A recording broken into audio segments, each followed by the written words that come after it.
Je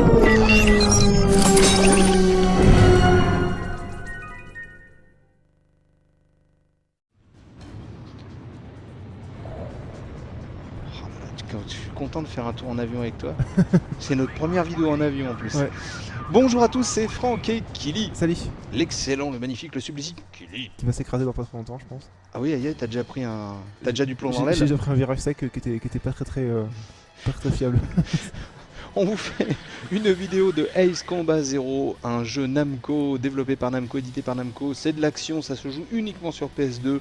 C'est sorti le 20 septembre 2006, c'est pour les 12 et plus, et c'est du gros navion, comme dirait Kili. Du gros navion avec des gens qui parlent en anglais dedans. Et t'as vu, t'as des rédacteurs, tu as des réacteurs violets. Ouais, c'est du plus bel effet, je trouve. C'est chou. C'est assez hype en fait, c'est des réacteurs hype. Ouais, c'est des réacteurs pour aller en boîte. Bon. Donc bah voilà, Kili va se mettre sur le nez avec un autre gros navion. Ah, y est déjà, c'est fait. Ah oui, c'est expéditif dans le jeu. Alors, qu'est-ce que t'en as pensé toi de ce jeu moi en fait j'ai vraiment bien aimé. Ouais. Parce que donc c'est le cinquième en fait de la série qui se passe, je crois, une quinzaine d'années avant le 4. D'accord. Donc ça explique un petit peu comment les événements du 4 en sont arrivés là. Et donc c'est une série en fait qui était toujours très arcade. Donc il n'y a pas du tout un brin de simulation, mis à part au fait qu'on puisse décrocher si vraiment on freine trop et qu'on cherche vraiment l'accident. Mais sinon effectivement c'est très arcade avec une prise en main très simple. Et c'est vraiment du plaisir intense. C'est-à-dire qu'on prend l'avion en main et au bout d'une petite heure de jeu on commence vraiment à maîtriser. Et on fait vraiment des loopings, on prend des risques, c'est vraiment intéressant à ce niveau-là. D'accord. Et il y a vraiment une très bonne immersion, autant au niveau du scénario en fait qui est très profondément mais très bien mis en scène. C'est-à-dire que là en fait c'est par le biais d'acteurs filmés qui racontent un peu ce qui s'est passé pendant la guerre. Et on est sur les traces d'un mercenaire qui a changé la phase de la guerre. Et donc pendant l'émission, donc on discute avec nos coéquipiers, il y a des petites variations qui se passent, des scènes qui arrivent en plein combat, des changements d'escadron, enfin c'est toujours très scénarisé et très immersif. D'accord, bah écoute, je vois ça. En plus, t'as bien noté, t'as noté 15. Ouais. Donc c'est une bonne note. Et moi je suis assez étonné parce que c'est vrai que pour du PS2, au niveau graphique, c'est pas mal. Hein. Non, c'est vraiment joli. Du moins, en fait, les montagnes, ce paysage-là est très joli. C'est vrai qu'on arrive au-dessus des villes, par exemple, c'est un peu moins beau parce qu'ils ont utilisé des textures au sol assez floues pour éviter de surcharger la PS2. Mais c'est quand même joli. Ouais, moi je trouve que c'est pas si mal que ça. Et puis c'est vrai que la prise en main a l'air d'être simple. Ouais, c'est vraiment simple, ouais. Et ce qui est sympa, c'est qu'ils ont en fait ils ont ajouté une sorte de petit côté RPG vraiment très fin dans le sens où on peut en fait faire varier vraiment la personnalité du héros. Ouais. C'est-à-dire que suivant ce qu'on fait dans les missions, on peut avoir un grade différent. C'est-à-dire que là par exemple, je viens de toucher un avion donc qui est comment dire juste endommagé. Et alors là je peux choisir soit de le laisser partir, soit de le détruire. Et si par exemple je le laisse partir, j'irai plutôt dans le registre du soldat qui combat avec honneur. Et si je détruis tous les avions, je serai mercenaire. Et donc les gens réagiront différemment avec moi, me feront moins confiance, des choses comme ça. D'accord. Ah oui, quand même, ils ont pensé à des trucs comme ça. Ouais, c'est assez minime, mais c'est quand même intéressant de jouer avec. Bah, c'est intéressant parce que ce genre de truc, je savais même pas que ça existait dans les jeux de combat d'aviation. Non, c'est vrai que c'est assez rare.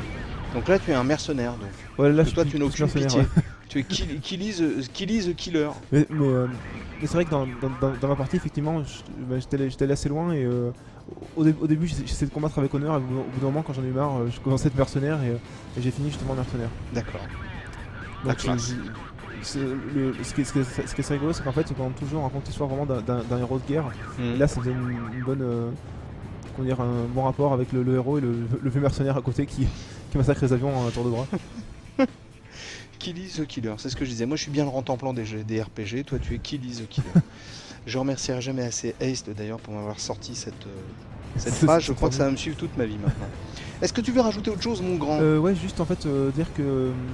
que t'aimes la tarte aux fraises, mais voilà, bon, aussi. No, okay. Surtout avec la pâte sablée. Voilà, surtout avec la pâte sablée, voilà. Et donc je veux dire que l'environnement sonore en fait est très bien mis en place, c'est-à-dire que les bruits en fait des avions sont très réalistes, surtout quand on est en fait à l'intérieur du cockpit, par exemple comme ça, on entend vraiment bien le bruit du vent, les musiques collent vraiment bien l'ambiance également. Et par exemple il y a des petites subtilités assez intéressantes. Par exemple à un moment on libère en fait une ville du jeu d'occupants. Mhm. Et à ce moment-là, en fait, les rebelles font sonner les cloches, et quand on passe au rang en fait, des clochers, on entend les cloches qui sonnent. Il y a vraiment une ambiance travaillée à ce niveau-là. Ah ouais. Bien, je crois que je vais me laisser tenter. C'est un jeu qu'on trouve à moins de 50 euros, un petit peu moins même de 48 euros sur le net.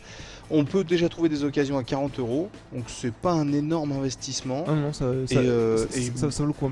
Il est assez long et il est vraiment intéressant. Bonne durée de vie en plus. Même si il n'est pas très en fait, original par rapport aux autres opus, mais on prend quand même plaisir à y jouer, donc c'est quand même le principal. Eh ben écoute, voilà, moi écoute, en tout cas ça me donne envie d'essayer. On va vous laisser un petit peu de bande sonore, on va vous dire merci beaucoup d'avoir regardé cette vidéo de Ace Combat Zero, un jeu édité et développé par Namco, qui se joue uniquement sur PS2, qui est pour les 12 et plus et qui est sorti le 20 septembre 2006. Et ben moi je vais te laisser piloter, mais pas trop de looping parce que à mon avis je pense que je vais être malade. Je vais être malade dans ton cockpit. Tu veux que je te le fasse à la Nicolas Hulot? Allez, je viens. Oh, c'est fabuleux. En voyage avec Kili. En plus, c'est quand même le jeu qui permet d'apprendre ce que veut dire Fox 12 par exemple. Oui. Parce qu'on sait très peu dans la vie. Dans la vie. Voilà, moi je t'avoue que dans la vie, je savais pas. Bon, bah écoutez, on vous fait une grosse bise sur le nez, on vous dit merci beaucoup d'avoir regardé cette vidéo et à bientôt. Salut. Salut Kili. Wouh. Roger.